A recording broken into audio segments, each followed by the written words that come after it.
Well, good morning, everyone. I hope you had a great weekend. I know that we did at the Journey Baptist Church, and it's time for Sunday morning recap. In case you missed it, or if you got it but you wanted a refresher, take your Bible to Acts chapter number 1. We're going to look at just verses 14 and 15, because what we really want to remember is that meaningful times of prayer with your church family set in motion great things.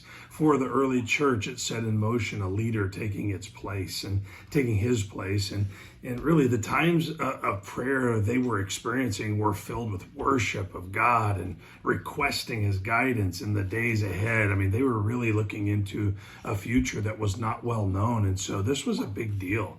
Times of prayer connect the church with God's grace and God's power. And times of prayer also move individuals to God's best for them, as it did in the life of Peter. So let me read just the two verses to you. Verse number 14, it says, "These all continued with one accord in prayer and supplication." That first word, prayer, as we discovered this weekend, is worship. It's where we revere God and we take our thoughts and put them up towards him and say the truths about him, the great truths. And then this word supplication is where they give the requests. And it wasn't that they just kept repeating a laundry list of requests. They were coming before the Lord because the church needed direction. The world was a mess around them. Jesus had ascended and they were preparing to launch out into whatever God had for them. And so they needed God's guidance no more than we need God's guidance today. Unfortunately, they obeyed the Lord and they went, to the upper room and they prayed together. Today, the church is fragmented. Hardly anybody shows up with great regularity.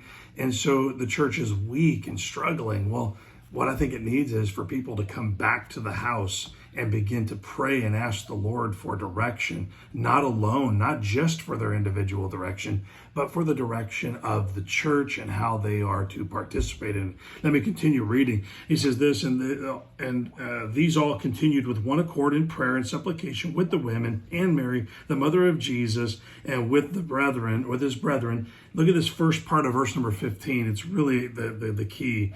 "And in those days, Peter stood up in the midst of the disciples."